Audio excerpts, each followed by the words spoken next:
తెలంగాణలో గత 9 నెలలుగా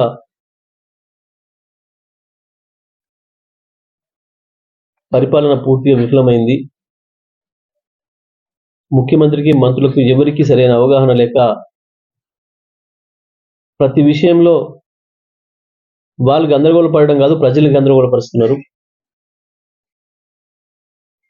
ఇచ్చిన హామీల మాట దేవుడెరుగు గాని వచ్చే సమస్యను పరిష్కరించడానికి చేత కావడం లేదు. వరదల విషయంలో చూసినాం, పూర్తిగా వైఫల్యం చెందారు. ప్రత్యేకించి ఇప్పటి వరకు ఈ 9 నెలల కాలంలో వాళ్ళకు ప్రజలకు ఇచ్చిన హామీలలో నెరవేరుస్తాము అని చెప్పి గొప్పలు కొట్టుకున్నది కేవలం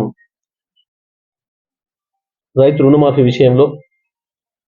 దాంట్లో ఇంకా అట్టర్ ఫ్లాప్ అయినరు.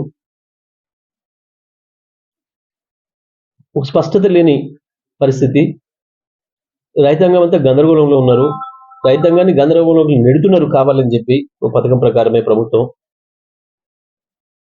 49,000 కోట్లు అని చెప్పిన రుణమాఫీ చివరికి 31 కోట్లు అని చెప్పి బడ్జెట్లో 26,000 కోట్లు పెట్టి 18,000 కోట్లు రిలీజ్ చేసినామని చెప్పి ఇప్పటికీ రైతాంగానికి 10,000 కోట్లు కూడా చేరలేదు. ఒక మంత్రి ఒక మాట చెప్తున్నాడు, ఒక మంత్రి ఇంకో మాట చెప్తున్నాడు, ముఖ్యమంత్రి ఇంకో మాట చెప్తున్నాడు. వాళ్ళు ఒకరికొకరు మాట్లాడేదానికే పొంతం లేకుండా ఉంది. అదే మంత్రి ముందు రోజు ఒక మాట మాట్లాడుతున్నాడు, వారం తర్వాత ఇంకొక మాట మాట్లాడుతున్నాడు. ఇప్పటికైనా రైతు రుణమాఫీ విషయంలో అసలు ప్రభుత్వం ఏమనుకుంటుంది, ఏం చేద్దామనుకుంటుంది, ఎంత మేరకు రుణమాఫీ చేస్తుంది, ఎవరెవరికి చేస్తుంది అనేది స్పష్టతనివ్వాలని చెప్పి నేను డిమాండ్ చేస్తా ఉన్నా. మొన్నటి వరకు 2 లక్షల రూపాయల వరకు రుణమాఫీ చేయాలంటే ఆ పైన ఏదైతే ఉందో అమౌంట్ మీరు వెంటనే బ్యాంకులలో కట్టుకోండి, మీకు మాఫీ అవుతుందని చెప్పాను. అందరు మంత్రులు చెప్పాను. చివరికి నిన్న మళ్ళీ సంబంధిత శాఖ మంత్రి గారు, వ్యవసాయ శాఖ మంత్రి గారు, మీరు ఇప్పుడే కట్టకండి అని మాట్లాడుతున్నాడు. ఈ పాటికి చాలా మంది రైతులు కట్టిరు. అవతల అప్పుసప్పు చేసి 2 లక్షల పైన ఉన్న వాళ్ళు,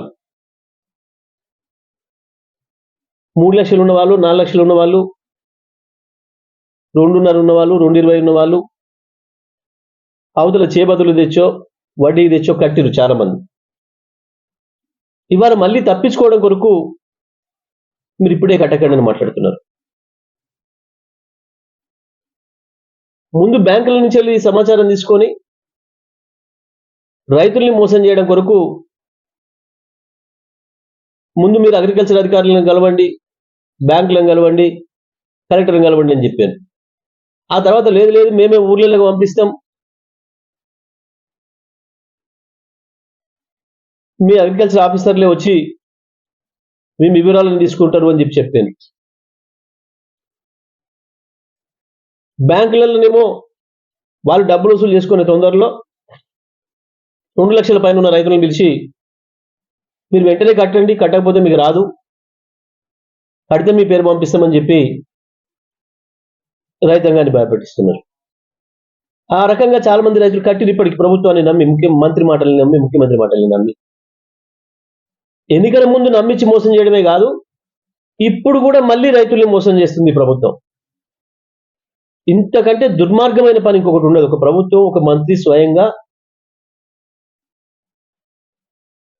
ఎన్నికల ముందు ప్రజలకు